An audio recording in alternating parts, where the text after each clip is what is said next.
Sama halnya istilah mohon maaf. Jangan tersinggung ya. Ada yasinan malam Jumat. Datang satu kelompok haram, bid'ah, kira-kira sakit kepala nggak itu? Sakit kepala nggak orang-orang yang melakukan mohon maaf yang kajian yasin tiap malam itu? Tapi mohon maaf Bapak Ibu, harus dipahami secara baik. Ketika mereka mengatakan kewajiban baca yasin di malam Jumat, tidak ada. Kalau mereka katakan ada orang yang mewajibkan baca yasin di malam Jumat, maka jatuhnya bid'ah dan haram, itu wajar. Alhamdulillahilladzi arsala rasulahu bil huda wa dinil haq liyudhhirahu 'alad dini kullih wa kafa billahi syahida. Ashhadu an la ilaha illallah wahdahu la syarika lah wa ashhadu anna Muhammadan abduhu wa rasuluh la nabiyya ba'd. Allahumma salli wa sallim wa barik ala hadha an-nabiyyil karim. Allahumma salli ala Muhammad wa ala ali Muhammad fil alamin innaka Hamidum Majid. Ya ayuhan nasu attaqu rabbakumul ladzi khalaqakum min nafsin wahidah wa khalaqa minha zawjaha wa batha minhuma rijalan katsiran wa nisaa'a wattaqullaha alladzi tasaaluna bihi wal arham innallaha kana 'alaikum raqiba. Puji syukur kehadirat Allah dengan mengucapkan alhamdulillahirabbil alamin. Bersalawat kepada Nabi dengan mengucapkan Allahumma salli ala Muhammad wa ala ali Muhammad fil alamin innaka Hamidum Majid. Bapak Ibu sekalian yang berbahagia, mudah-mudahan di maghrib ini Allah berkahi kita semua, insyaallah yang hadir husnul khatimah. Kemudian bermunajat kepada Allah untuk kedua orang tua, Allah tempatkan di tempat terbaik di sisinya, Allah terima amal ibadahnya, Allah kumpulkan kelak bersama orang-orang yang saleh. Dan untuk orang tua kita yang masih hidup, sehat, kuat, husnul khatimah. Amin ya rabbal alamin. Baik Bapak Ibu sekalian yang berbahagia, jujur aja Bapak Ibu, saya agak grogi nih malam nih. Ini kayak konferensi pers, ada masalah apapun saya tak tahu. Iya kan Pak Ketua, Ketua. Ini tak ada kaitan MBG, yakin tak ada kaitan, insyaallah. Saya mohon maaf Bapak Ibu. Ini kayaknya diundang sama Bang Yayan nih kayaknya nih. Jadi agak ramai yang datang. Tapi jujur aja, jantungnya agak-agak sedikit lagi agak jantungan juga nih Bapak Ibu. Grogi juga kita nih. Karena banyak sekali. Ini udah kayak apa aja nih, kayak tapi channelnya sehat semua kan ini. Ya kan Cak Rahim, sehat kan Cak Rahim? Baik Bapak Ibu, kita masuk. Malam hari ini kita masuk dalam sejarah Bapak Ibu. Di malam hari ini kita membahas tentang sejarah peradaban Islam. Kemarin kita sudah bahas Arab pra-Islam sebelum datangnya Islam. Sekarang kita masuk pada masa Abdul Muthalib, sudah lewat, sudah kita sampaikan. Sekarang kita masuk dalam masa periode Islam atau peradaban Islam di periode Mekah. Peradaban Islam di Mekah. Sebelum kita bahas persoalan Islam di Mekah, alangkah baik kita membahas terlebih dahulu tentang keadaan sosial. Keadaan Mekah sebelum Islam datang. Yang paling sederhana yang kita ketahui daripada sejarah Islam di Mekah itu, sebelum Islam datang, 3 agama sudah menjadi agama pegangan. Paganisme yang harus diingat-ingat karena berhalanya, Yahudi dan Nasrani. Yahudi dan Nasrani Bani Israel, garis keturunannya. Kemudian ada datang paganisme, penyembah berhala yang dibawa dari Syam. Ini sudah kita jelaskan juga. Masih ada yang ingat Bapak Ibu berhala apa namanya yang ada di Syam itu, yang ada di Mekah itu? Ada yang masih ingat Bapak Ibu berhalanya apa namanya? Ini kalau tak ada yang ingat berarti kita ulang balik. Tak jadi kita selesai nambah nih. Apa namanya Bapak Ibu? Berhalanya. Harus paham nih karena ini berkelanjutan. Kalau tak berkelanjutan tak paham kita. Nama berhalanya siapa? Apa nama berhalanya? Hubal. Namanya Hubal. Siapa pembawanya? Hilang semua suaranya langsung. Amr ibn Luhai. Ini sudah kita jelasin nih. Ini kalau tidak connect tidak bisa lanjut ya Pak. Karena nama-nama dalam peradaban ini memang penting. Baik Bapak Ibu. Di dalam Al-Quran itu ada ayat yang berbunyi begini. Watilkal ayyam nudawiluha bainan nas. Kata Allah di dalam Al-Quran itu, kami pergulirkan masa itu. Kami pergulirkan. Kadang dulu Yunani, sudah Yunani Romawi, sudah Romawi Persia, datang Islam. Di antara 4 peradaban yang besar ini, terbesar terlama itu Islam. 14 abad, 1400 tahun. Dimulai dari baginda Nabi, nanti diakhiri dengan Turki Utsmani. Hari ini Amerika, Inggris dalam perang pertama, Amerika dalam perang kedua. Perang dunia pertama Inggris, perang dunia kedua Amerika dan sekutu, perang dunia ketiga kita nggak tahu. Ini masih dalam tanda tanya. Mudah-mudahan dalam perang dunia ketiga ini ada Islam-Islamnya. Tapi ini bismillah, mudah-mudahan. Kalau kita rujuk kepada hadis Nabi, Umranu Baitil Maqdis wa khurabu Yathrib, wa khurabu Yathrib wa khuruj wa fathu Konstantinia, wa fathu Konstantinia wa khuruju al-malhama, wa khurujul malhama wa khurujud dajjal. Umranu Baitil Maqdis, kemerdekaan Palestina. Merdeka Palestina, Madinah hancur. Madinah hancur, muncul yang disebut dengan Fathul Konstantinia, penaklukan Konstantinopel yang kedua. Setelah terjadi penaklukan Konstantinopel, muncul perang besar-besaran, namanya Malhamah, Malhamatul Kubra. Setelah Malhamatul Kubra, muncul yang disebut dengan Dajjal. Sekarang nomor 1 dulu, Umrah Baitul Maqdis. Baitul Maqdis di sini coraknya Palestina. Kira-kira sudah ada kemerdekaan Palestina atau belum? Berarti kalau belum masuk pada yang poin yang kedua, khurabu wa khurabu Yathrib. Dalam hadis ini Nabi sebut Yathrib. Yathrib itu di dalam Al-Quran disebutkan 1 kali saja, Yathrib. Begitu juga dengan Masjidil Aqsa. Masjidil Aqsa itu cuma 1 kali disebutkan dalam Al-Quran. Dalam surat Al-Isra itu Allah sebutkan. Dan itu cuma 1 kali. Kembali kepada poin tadi. Jadi nanti Bapak Ibu sekalian yang berbahagia, peradaban watilkal ayam dipergulirkan oleh Allah dari masa ke masa. Yunani sudah lewat. Dalam catatan sejarah skolastik itu mengatakan bahwa Yunani itu Aristoteles, Plato dan kawan-kawan masuk pada masanya Nabi Musa alaihissalam. Dalam catatan sejarah, benar atau tak benarnya itu tergantung pada penelitian saja. Yang kedua, Romawi. Habis Romawinya, Romawi Timur sudah kita jelaskan, selesai. Persia selesai. Persia itu Iran sekarang, selesai. Sekarang muncul peradaban yang sampai hari ini dikenang orang. Disebut dengan Dark Age namanya, masa kegelapan, oleh ilmuwan barat. Ilmuwan barat memotong dari Yunani, langsung mereka potong menuju barat, peradaban barat. Hari ini namanya peradaban Eropa namanya. Apa namanya Bapak Ibu? Western Civilization, peradaban barat. Jadi mereka mengatakan peradaban ini dari peradaban Yunani itu ada nilai kekosongan yang panjang. Bagi mereka nilai kekosongan yang panjang itu disebut oleh ilmuwan barat namanya Dark Age namanya, masa kegelapan.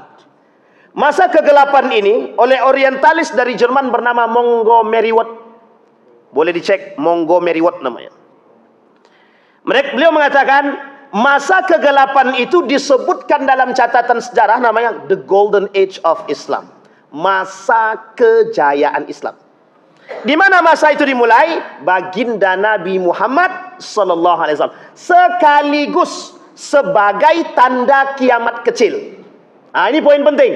Jadi munculnya Nabi, lahirnya Nabi sebagai tanda kiamat kecil. Dalam kitab Armageddon dikatakan, dan tanda-tanda akhir zaman yang kecil dikatakan dalam hadis Nabi, kelahiran Nabi sebagai bentuk munculnya tanda kiamat kecil. Nabi lahir, kiamat, sampai akhir zaman, sampai hari kiamat. Maka dikatakan Nabi tersebut dikatakan sebagai Nabi akhiruz zaman. Akhir apa? Akhir zaman. Karena Nabi dapat gelar akhirul anbiya, Nabi terakhir, maka digelarilah sebagai akhir zaman. Nabi terakhir dan Nabi penutup zaman. Kalau Nabi ini penutup zaman, mohon maaf, berarti tandanya zamannya telah selesai. Apa kata Abu Bakar? Ketika Nabi membacakan satu ayat, Al-yawma akmaltu lakum dinukum wa atmamtu lakum dinakum wa raditu lakumul islama dina. Apa kata Allah dalam Al-Quran itu, al-yawma akmaltu lakum ni'mati wa raditu lakumul islam dina wa atmamtu lakum ni'mati wa raditu lakumul islam dina. Semua sahabat bahagia, semua sahabat bahagia.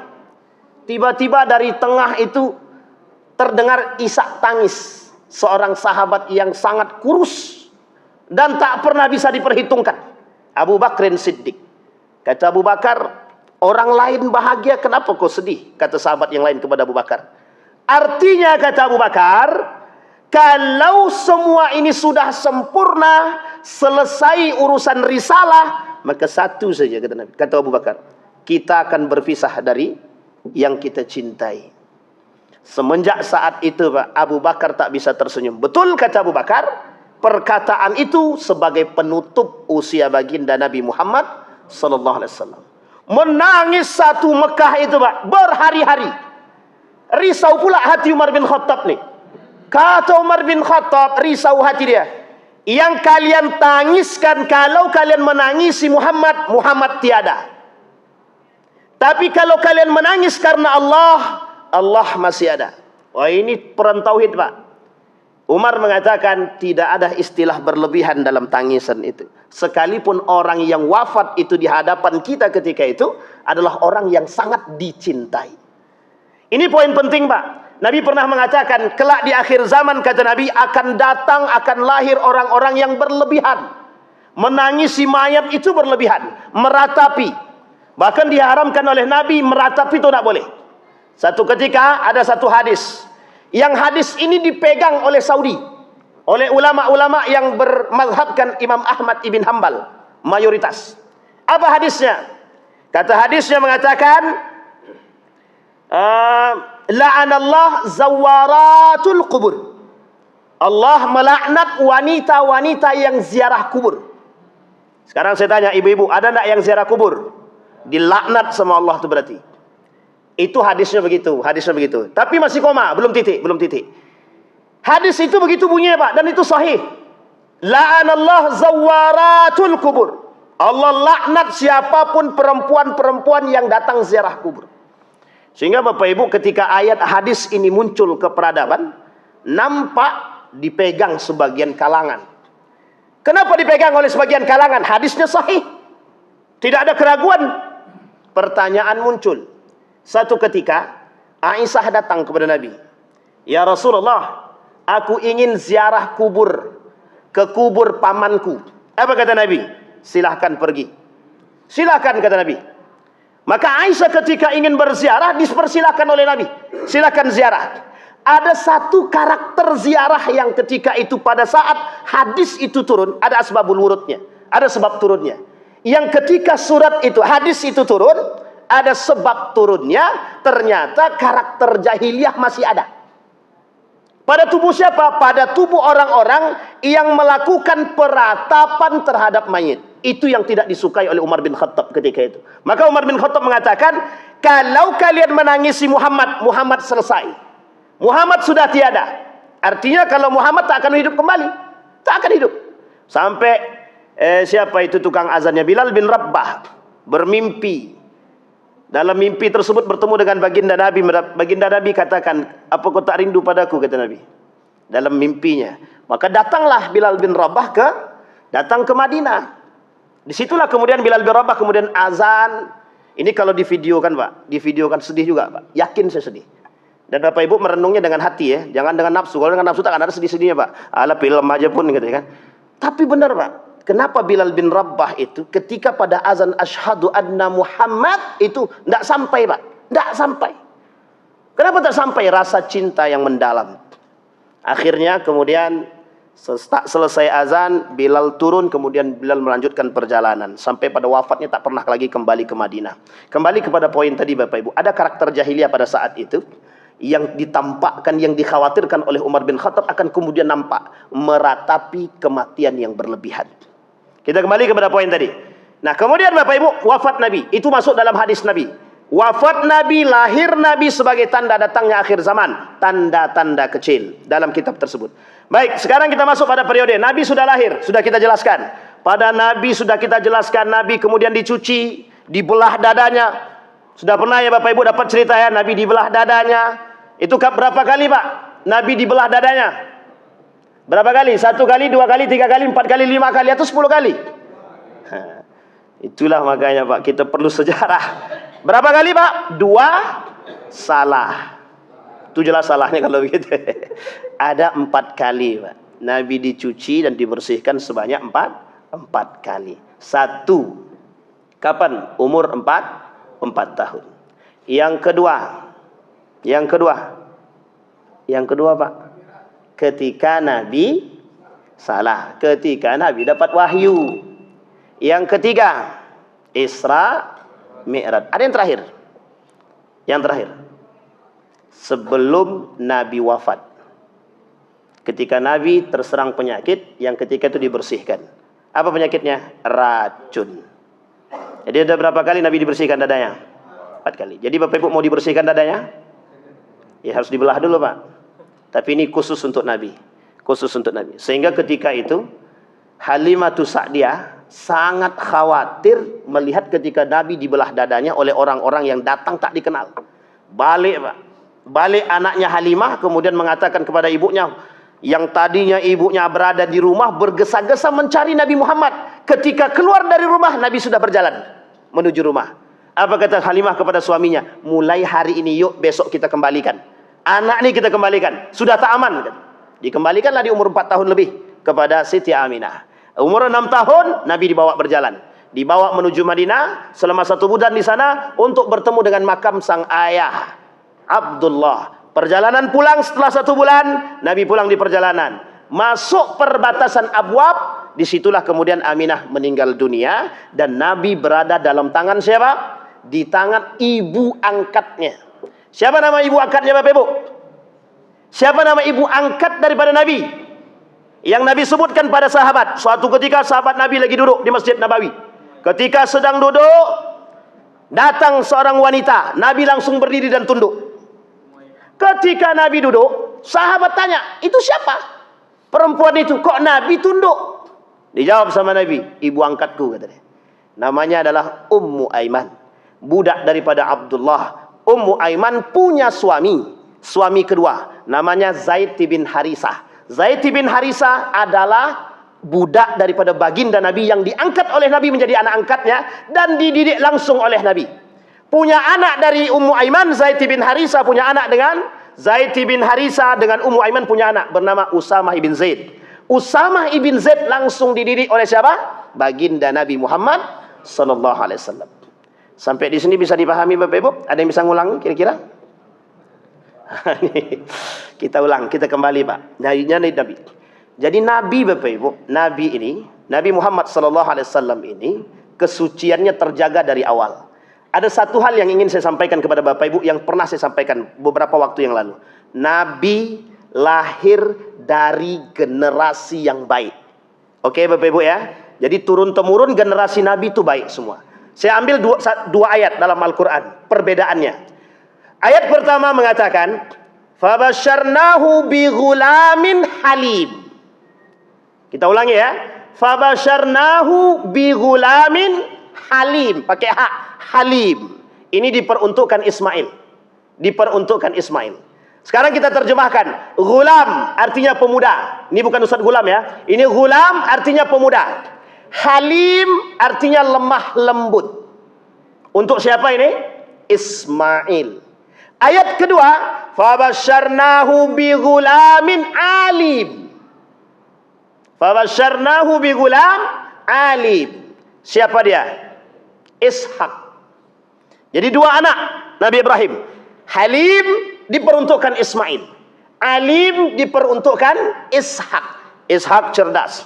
Sekarang kita lihat keturunan Ishak. Ibrahim, Ishak, Yakub. Yakub cerdas apa tidak? Cerdas apa tidak?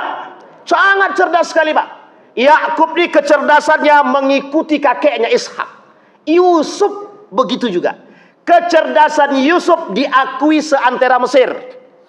Sampai-sampai Yusuf diberikan kekuasaan. Apa kata Fir'aun Raja Mesir ketika itu? Fir'aun Raja Mesir ketika itu pengecualian. Dia tak mau dipanggil Fir'aun. Tapi dia dipanggil Malik.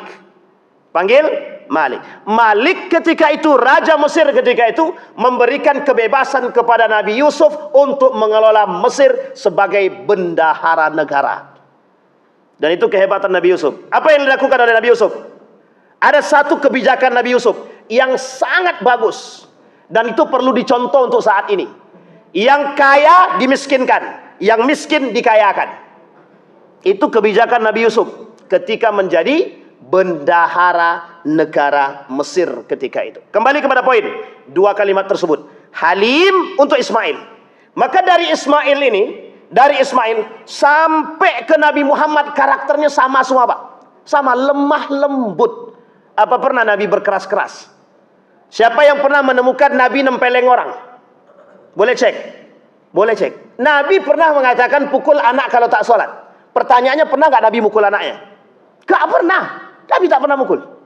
Itu dalam catatan sejarah, gak pernah.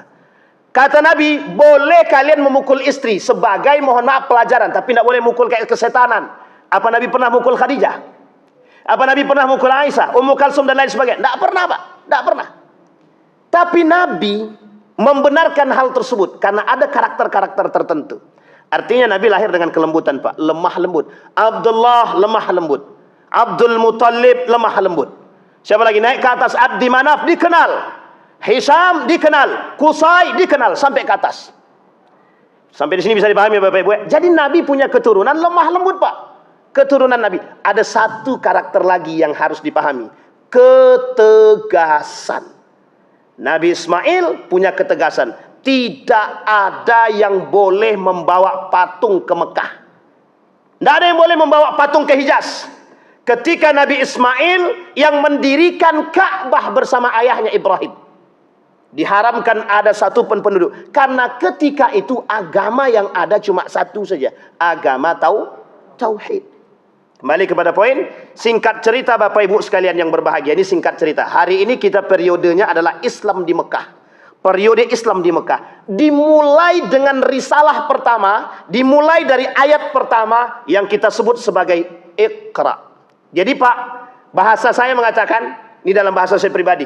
Boleh terima, boleh tidak. Iqra itu adalah awal mula peradaban. Iqra itu awal mula peradaban. Artinya apa? Peradaban itu tidak akan muncul kalau tidak lahir generasi yang cuma cerdasnya tidak bisa dengan akademik. Harus digandeng. Iqra bismi rabbik, maaf. Iqra ma'ana biqari. Iqra ma'ana biqari sama 3 kali. Sebanyak 3 kali. Kemudian dipeluk oleh Jibril. Iqra bismi rabbikal ladzi khalaq. Jibril ingin mengatakan, Allah ingin mengatakan kepada Nabi Muhammad bahwa cerdas itu harus dengan. Sekarang kita lihat Bapak Ibu, kita lihat keadaan. Banyak enggak orang cerdas hari ini, Pak? Sekarang saya tanya, banyak enggak yang bergelar profesor, doktor, master? Wih, banyak kali, Bu. Sarjana nganggur pun banyak. Sarjana nganggur, doktor nganggur, master nganggur, karena memang lapangan pekerjaan sempit. Kata mereka begitu. Bapak Ibu sekalian yang berbahagia, di dalam Al-Quran itu ada, wa minan nasi may yu'jibuka qawluhu fil hayatid dunya. Kelak kalian hidup ini, kata Allah, akan bertemu dengan orang-orang yang secara lisannya cerdasnya bukan main. Sangat cerdas. Sebenarnya ini karakter jahiliyah. Karakter jahiliyah. Allah ingin tunjukkan kepada kita bahwa orang-orang jahiliyah sebelum Islam datang itu tingkat kecerdasannya sudah tinggi. Hanya saja mereka belum beriman. Uniknya sekarang, orang-orang yang cerdas itu, mohon maaf, beragama, rata-rata beragama, tapi yang nipu juga mereka kan. Bergelar profesor tapi nipu. Bergelar profesor bisa percaya dengan dukun. Itu bergelar profesor, Pak. Ya tidak salah, masih banyak profesor-profesor yang cerdas, yang alim itu masih banyak, Pak. Tapi kita berpikir bahwa kalimat ini sangat relevan. Artinya kata Allah, harus cerdasnya dengan iman. Kalau tidak cerdas dengan iman, tidak bisa. Maka kita buktikan, betulkah peradaban Nabi, peradaban Islam itu lahir karena kecerdasan? Kita lihat, disebut dengan jahiliyah. Jahiliyah diartikan sebagai orang kafir Quraisy. Abu Sufyan cerdas apa tak cerdas? Abu Lahab cerdas apa tidak? Al-Harisah cerdas apa tidak? Abu Jahal cerdas. Tapi kedengkian, hasad, gengsi mereka tidak mau menerima Islam, disebutlah sebagai jahiliyah. Maka jahiliyah yang dimaksud di sini kata para ulama, jahiliyatun fiddin. Mereka bodoh dalam urusan agama. Pertanyaannya adalah, apa alasan mereka menolak Islam? Satu, mereka takut harta dan kekuasaan dan jabatan mereka diambil alih oleh Muhammad. Terekam dalam sejarah. Apa kata Abu Jahal? Muhammad, kalau kau menginginkan jabatan, kau menginginkan harta, berapapun yang kau minta, setengah kekayaanku ambil. Sampai begitu kan Pak? Sampai begitu kan? Kalau anda mau setengah kekayaanku ambil. Tapi dengan catatan, tinggalkan agama itu. Pertanyaannya, mungkin tak bagi Allah, mungkin tak bagi Nabi meninggalkan hal demikian? Jawaban Nabi yang bikin membuat orang kafir Quraisy semakin sakit hati. Semua hartamu kau berikan kepada aku, tak, apa kata Nabi? Tidak bermanfaat sama sekali. Bisa tak kita begitu sekarang? Kau pilih mana? Jadi saksi yang baik ya. Oke, jujur. Datang tukang bisik belakang tadi. Mau 2 miliar, 3 miliar, goyang Pak di tengah persidangan. Kacau Pak. Itu mantap juga itu. Jadi duit itu memang bisa merubah. Jadi hati-hati Pak. Memang harta itu bisa menggoyang sesuatu. Itu jahiliyah itu. Jahiliyah. Makanya disebut dengan jahiliyatun fiddin. Kembali kepada poin tadi. Nah, persoalannya adalah, apa karakteristik jahiliyah ketika itu yang memang harus dirubah sebelum Islam datang? Penyembah berhala, paganisme. Yang kedua, perang antar suku. Yang ketiga, kedudukan wanita, mohon maaf, seperti sendal. Ini disampaikan oleh Ali bin Abi Thalib. Nah, Ali itu sahabat Nabi, Pak. Apa kata Ali bin Abi Thalib? Perempuan itu seperti sendal. Kapan kami mau pakai, pakai. Kalau kami tak pakai, buang. Itu Ali ingin mengatakan kepada wanita, begitulah dulu sebelum Islam datang tercelanya wanita. Nah, sekarang Pak, wanita tuh sangat mulia sekali. Dimuliakan Pak. Bahkan kalau sudah nikah itu Pak, tidak ada kewajiban cuci piring, cuci baju. Nah, ini senang sekali ibu nih. Ini ada ustadznya mendukung kami ini kan. Tidak ada kewajiban cuci piring, tak ada kewajiban cuci baju, tak ada kewajiban memasak. Karena memang secara aturan kewajiban itu kepada laki-laki, secara aturan. Cuma kata laki-laki, ada satu kunci. Apa kuncinya? Surgamu di bawah kakiku, kata dia. Selesai Pak. Nek, tolong cuci piring. Kan tak ada kewajiban, surgamu di bawah kaki. Oh ya, patuh Pak. Mau tak mau. Jadi mau tidak mau ada kata kunci. Laki-laki hanya diberikan satu kata kunci. Surga di bawah, di telapak suami sama suami. Meskipun tidak ada kewajiban. Tapi begitulah kehormatannya wanita. Yang dimuliakan Pak. Sangat dimuliakan. Semenjak Maryam mendapatkan satu kelebihan dan mukjizat saat itu. Bahwa mohon maaf ketika itu Pak. Tidak ada perempuan yang rendah itu, tidak ada. Saya ambil contoh. Romawi pada masanya, itu perempuan-perempuan itu menunjukkan terhormat apa tidaknya pakai kerudung. Kalau perempuan itu pakai kerudung, berarti dia bangsawan. Ini bukan bangsa yang hidup di awan ya, tapi bangsawan beneran. Tapi kalau tak pakai kerudung, itu menengah ke bawah, bukan darah biru berarti. Begitu terhormatnya Pak. Uniknya perempuan sekarang pakai kerudung. Tapi mohon maaf, rambut nampak. Atau perempuan sekarang lebih suka tidak pakai kerudung. Lebih cantik nampaknya tak pakai kerudung Ustaz. Ada alasan lain? Ada. Aku tidak mau pakai kerudung Ustaz. Biar hatiku ikhlas dulu, bersih dulu baru pakai kerudung. Sekarang saya tanya ibu-ibu, khusus ibu-ibu pertanyaan. Kan tak mungkin laki-laki pakai kerudung. Ibu-ibu, kapan hati kita bisa ridha dan ikhlas pakai kerudung? Kapan hati kita ini bersih? Baru kemudian kita mau sholat baru pakai kerudung. Mungkin tak? Tidak mungkin Pak. Kapan kita mau nunggu hati kita bersih pakai kerudung? Itu sebenarnya alibi saja. Tapi ada pernyataan begini Ustaz. Tidak pakai kerudung tapi akhlaknya mulia. Lebih baik mana? Tidak pakai kerudung tapi akhlaknya mulia. Pakai kerudung tapi akhlaknya kayak setan. Pilih mana? Tidak ada pilihan ketiga Pak. Tidak ada pilihan ketiga. Pilih mana Bapak Ibu? Bingung orang, bingung. Tidak pakai kerudung akhlaknya baik, pakai kerudung tapi akhlaknya nggak benar. Pilih mana? Yang ketiga nggak ada pilihan ketiga. Nggak usah mikir lah. Kira-kira pilih yang mana? Orang tidak pakai kerudung, dia sudah tidak punya akhlak kepada Allah, kata Gus Bahak. Selesai, Pak.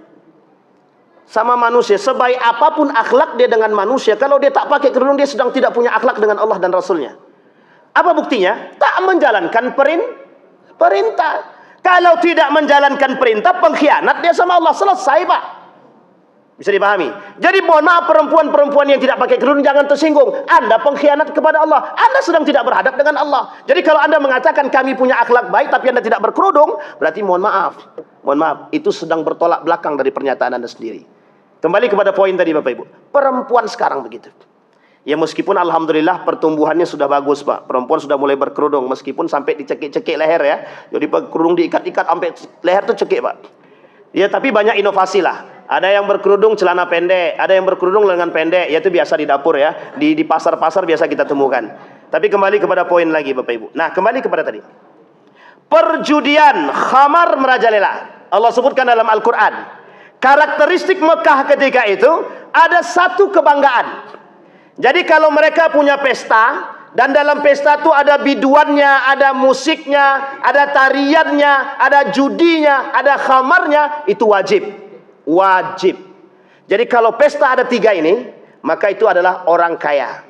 Tapi kalau cuma pesta saja, tidak ada judinya, tidak ada khamarnya, berarti mereka orang biasa saja. Tapi kalau sudah tidak ada pesta sama sekali, dan tidak ada apa-apa, berarti orang miskin. Dan ketika itu perbedaan konglomerasinya jelas. Orang kaya tidak akan mungkin duduk bersama orang miskin. Allah sebutkan di dalam Al-Quran, pernah satu ketika baginda Nabi itu duduk dengan para sahabat sedang mengajarkan agama. Dengan orang-orang yang mohon maaf levelnya, ekonominya di bawah. Datang orang-orang pembesar Quraisy. Apa kata mereka? Hei Muhammad, kami ingin belajar Islam. Tapi ada satu hal. Kami mau belajar Islam dengan catatan orang-orang miskin ini jangan duduk di sini. Karena mereka tidak level dengan kami. Apa yang dilakukan oleh Nabi? Tidak digubris sama sekali oleh Nabi. Tak digubris Nabi. Kenapa? Tidak ada dalam Islam istilah kaya dan... Nah, jadi Bapak Ibu termasuk pengurus masjid. Tidak usah dibuat di depan ini khusus gubernur, khusus bupati, wali kota, tidak usah. Karena masjid untuk semua orang yang beriman. Ustaz, tunggu 5 menit lagi Ustaz. Wali kota lagi di jalan. Di jalan mana? Jalan Kerinci. 1 jam Pak kita nunggunya Pak. Nggak mungkin sholat isya kita undur-undur. Nunggu dia datang. Jadi ini poin penting. Kalau kita buat begitu, itu karakteristiknya orang jahiliyah Pak. Yang membedakan. Maka Bapak Ibu ada satu tempat terbaik. Satu tempat terbaik. Yang tidak ada perbedaan sama sekali. Masjid. La masjidu ussisa ala taqwa. Min awwal yaumin ahaqqu an taquma fihi rijalun yuhibbu ayyatatahhar wallahu yuhibbul mutahhirin. Ini poin penting Pak. Jadi tidak ada istilah pengkhususan. Tapi Ustaz, kalau itu untuk khatib kami tulis dan imam kami tulis bagaimana? Oh ya itu memang layak Pak. Layak juga itu. Cuman imamnya Pak belakang selalu terlambat datangnya Ustaz. Ya di siang lain. Tetap diisi yang lain. Kalau khotibnya yang terlambat bagaimana? Ganti yang lain. Ya kalau khotibnya nggak datang gimana? Mau khotib naik khutbah Jumat Pak? Mesti harus diganti. Sampai di sini bisa dipahami Bapak Ibu. Itu karakter. Kesenjangan sosial yang tinggi. Tadi kita sudah sampaikan. Kesenjangan sosial yang tinggi. Akhlak yang rusak meskipun sebagian memiliki sifat pemberani dan dermawan. Betul.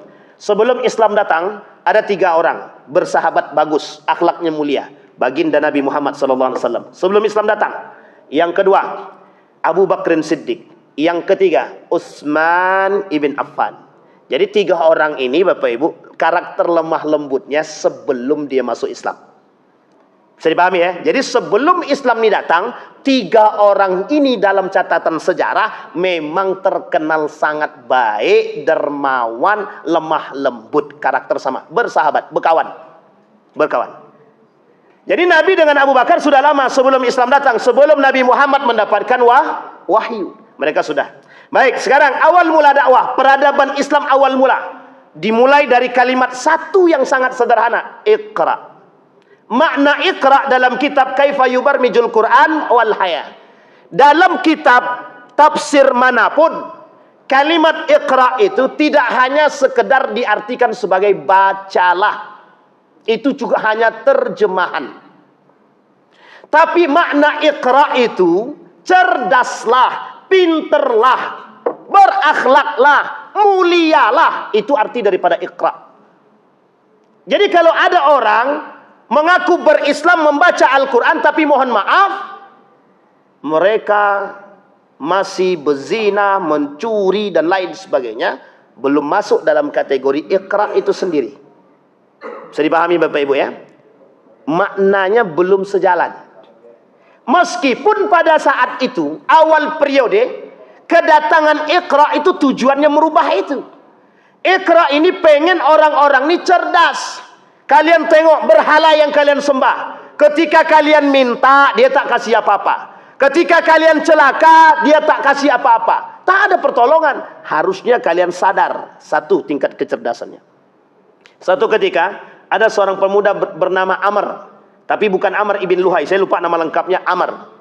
Amr ini hidup di masa baginda Nabi Muhammad SAW. Dia punya Tuhan.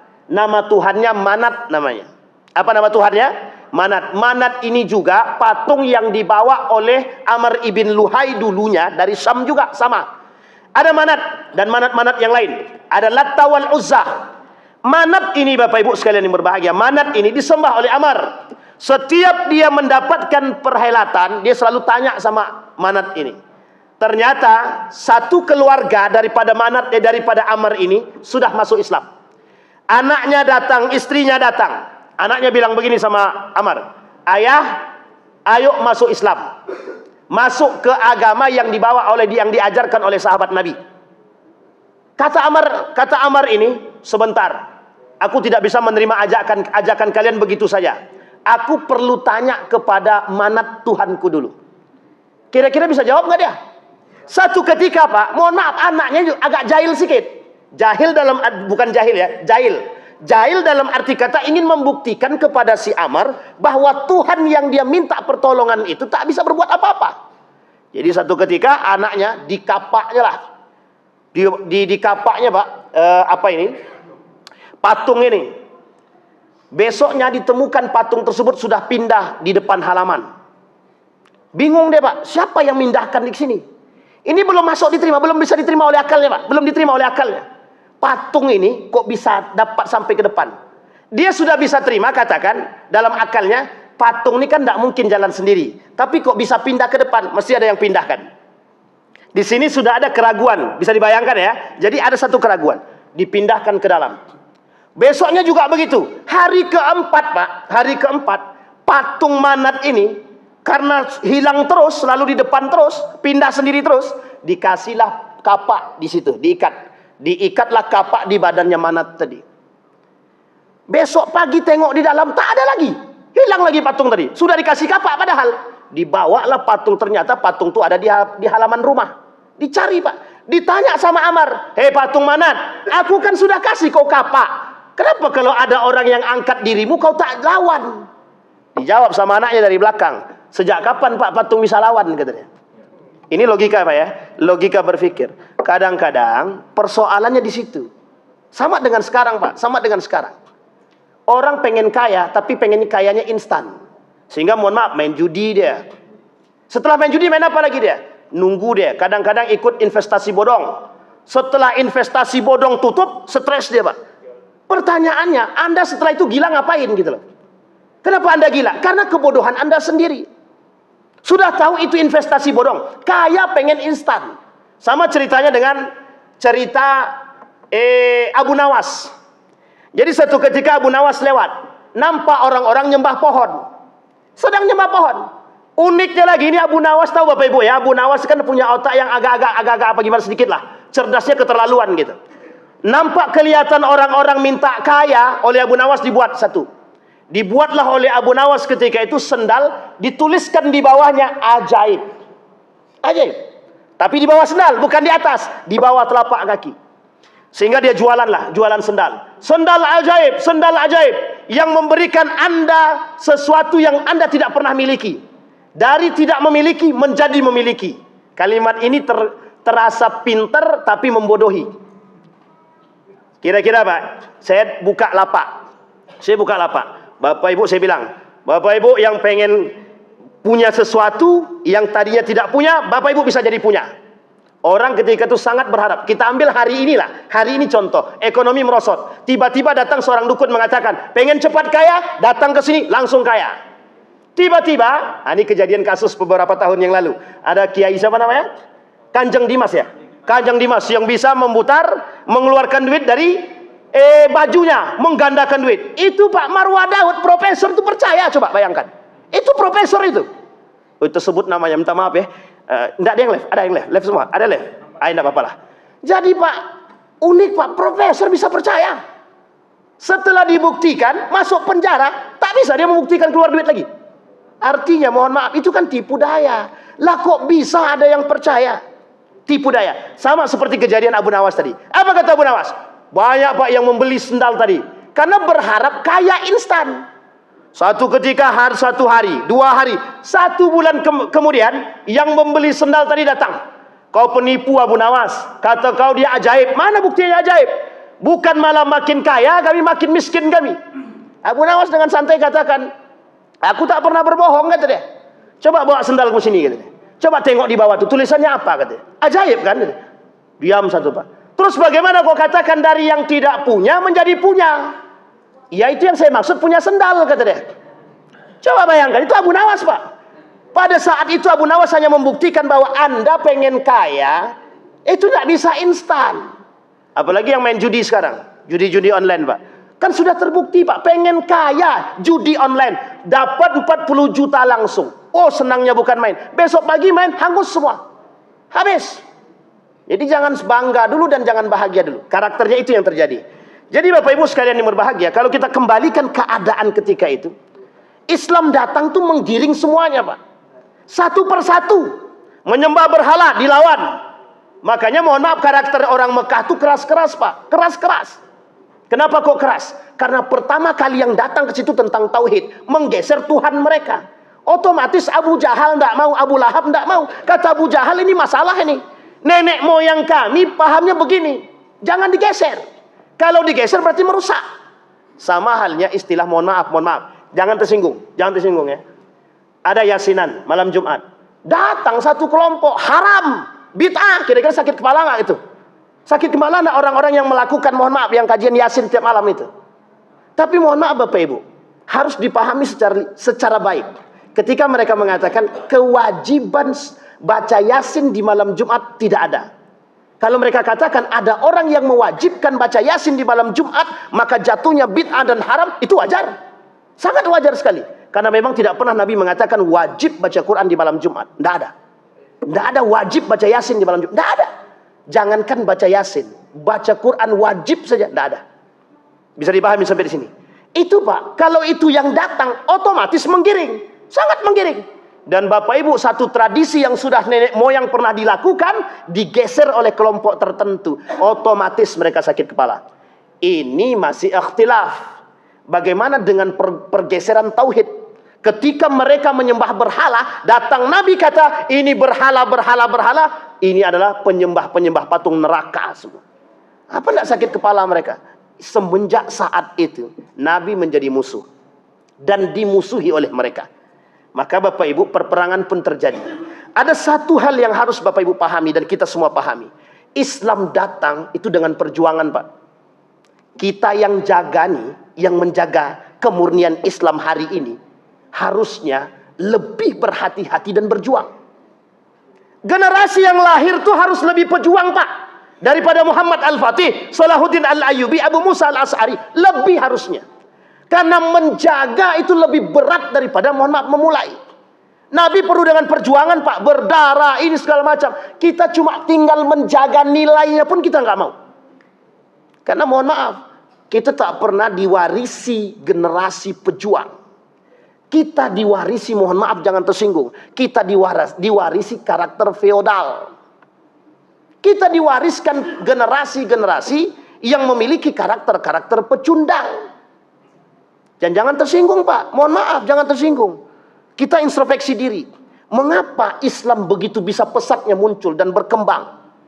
Ada alasan semuanya para pejuang. Ada yang cinta terhadap dunia ketika itu? Tidak ada.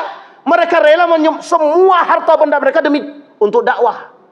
Hari ini bukan untuk dakwah, untuk ditipu, ditilep. Duit Quran misalkan, duit haji misalkan, kuota dan lain sebagainya, ditilep Pak. Bukan untuk perjuangan, mending untuk dakwah. Ini bukan untuk dakwah, untuk menebalkan kantong pribadi. Sampai di sini paham ya Pak Ibu? Bisa dipahami. Artinya hari ini kejahiliahan itu semakin tampak gitu. Saya bacakan satu hadis daripada baginda Nabi Muhammad SAW tentang kembalinya kejahiliahan, kata Nabi. Halaman 63. Baik, 61, 2, 63. Mana lah ini dia. La taqumus sa'ah hatta tattaribu ala ya'tu nisa'i dausin ala dhil khalasati wa dhul khalasati taghiyatu dausin lati kanu ya'buduna fil jahiliyah. Apa kata Nabi dalam hadis tersebut dari Abi Hurairah? Hari kiamat tidak akan terjadi, mohon maaf bahasanya agak sedikit vulgar, sampai pantat wanita-wanita jalang dari suku Daus bergoyang-goyang di atas Zul Khulasah. Kemudian disampaikan, sedangkan Zul Khulasah itu berhalanya suku Daus yang dahulu mereka sembah di masa jahiliyah. Ini semua Nabi mengatakan bahwa masa-masa jahiliyah itu akan kembali pada saatnya. Tapi kembalinya bukan kepada orang-orang yang tidak Islam. Kembali dilakukan oleh orang-orang yang justru mengaku Islam. Artinya, kalau itu terjadi, maka generasi-generasi pejuangnya tidak ada. Jadi pahami Bapak Ibu. Mengapa ada perempuan yang telanjang? Berarti mohon maaf, ada generasi pemimpin yang memberikan kebebasan. Tapi kalau pemimpin katakan, jangan ada perempuan yang mohon maaf pakai celana lepis. Dibuat aturan Pemda misalkan, peraturan daerah atau perwako misalkan. Disebarkan. Kira-kira ada enggak perempuan yang mau pakai celana lepis Pak? Tidak perlu sebenarnya perwako. Tapi cukup peraturan datang dari suami mereka masing-masing. Apa kata suaminya? Kalau kau keluar rumah pakai celana jin, aku cerai. Datanglah perempuan. Ada nggak perempuan yang mau keluar ketika itu dengan celana lepis Pak? Jangankan nggak pakai kerudung, pakai celana jin aja. Ada nggak yang mau kira-kira? Kalau seperti itu persyaratannya. Sehingga mohon maaf Bapak Ibu, kalaulah suami-suami ini keras, tegas kepada istri-istrinya, Bu, boleh gaul dengan perempuan itu, tapi jangan coba-coba ikut berjoget. Misal. Ini kadang-kadang dengar musik kaki dah gatal, tap gitu ya. Bayangkan ketika suaminya mengatakan, Bu, jangan coba-coba ikut joget. Kalau ibu ikut joget, saya tak akan ridhoi ibu dunia akhirat. Kira-kira besok ada joget nggak ada lagi? Joget nggak ibu istri-istri kita tuh Pak? Sebaliknya. Istri juga harus begitu terhadap suami. Bang, kalau abang datang ke rumah ini, balik ke rumah dengan gaji yang haram, tolong abang ceraikan aku. Oh itu kalau sempat begitu Pak, oh itu adem juga itu Pak, mantap juga itu. Jadi orang mikir mau mencari istri Pak. Laki-laki tadi, pekerjaanku haram, mau cari istri soleha, nggak mungkin istri soleha itu mau. Kenapa? Haram pendapatan aku. Sehingga mohon maaf yang mereka lakukan apa? Akan menikah dengan wanita yang sama dengan mereka. Dan artinya apa? Akan hancur pada diri mereka sendiri. Dan tidak akan turun-temurun kehancuran tersebut. Mereka habis. Bisa dipahami Bapak Ibu. Dan ini poin penting bagi kita. Artinya adalah ketika itu karakternya begitu keadaan Mekah yang dirubah oleh Nabi satu persatu. Mulai dari tauhidnya. Tauhidnya dulu. Ini belum masuk pada ranah khamar dan judinya. Baru satu persatu diperbaiki.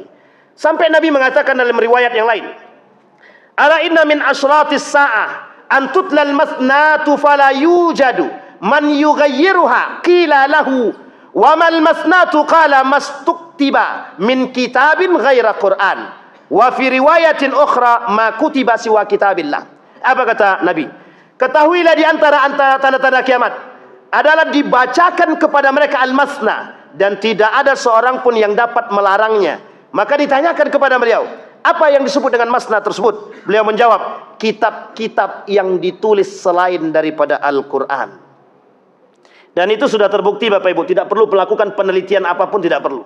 Yang bergelar apapun tidak perlu melakukan riset tentang persoalan hadis tersebut. Lebih familiar buku dan novel daripada Al-Quran. Itu bisa dipastikan. Dan saya bisa pastikan di rumah masing-masing di antara kita ini, mohon maaf, bukan terlalu pede, tapi bisa kita pastikan, termasuk dimanapun, di rumah kita, lebih sering kita, mohon maaf, mendengar yang bukan Al-Quran ketimbang Al-Quran itu sendiri. Dan itu fakta. Dan mohon maaf, itu baru pada Al-Qurannya. Coba kita runut ke bawahnya. Seberapa banyak kita melakukan sunnah-sunnah Nabi di dalam rumah tangga kita sendiri. Sampai di sini bisa dipahami Bapak Ibu. Jadi perjuangan Nabi Pak untuk membuat Mekah itu berubah. Meskipun taruhannya nyawa. Kita taruhannya cuma satu Pak taruhannya. Tak mau takut tak dikawan orang. Kalau aku katakan jujur Ustadz, nanti dia tak mau berkawan dengan aku lagi. Kalau tak mau dia berkawan dengan Bapak Ibu, bagus. Berarti yang kotor bersama yang kotor, yang baik bersama yang baik. Selesai Pak. Karena yang kotor dengan yang baik, tak yang bersih tak akan pernah bercampur Pak. Tidak akan pernah bisa bercampur. Bisa dipahami Pak? Jadilah mutiara di tengah kotoran. Atau mutiara itu masuk, mohon maaf, ke tempat kotoran tetap mutiara. Jadi Bapak Ibu sekalian yang berbahagia, ada hal yang harus kita pahami. Bahwa Nabi memperjuangkan Islam di Mekah itu, taruhannya cuma satu, nyawa. Begitu juga dengan para sahabat yang lain. Semoga kita mempertahankan Islam di bumi Riau ini istiqamah meskipun taruhannya juga nyawa. Bisa Bapak Ibu? Yakin? Sama-sama Pak. Mudah-mudahan. Insya Allah. Barulah Islam ini bisa berdiri dengan tegak dengan baik. Mudah-mudahan ada manfaat. Insya Allah kita lanjutkan Pak. Jika Allah izinkan kita untuk bertemu kembali, kita lanjutkan. Mudah-mudahan ada faedah. Fa'tabiru ya ulil absar la'allakum tuflihun. Assalamualaikum warahmatullahi wabarakatuh.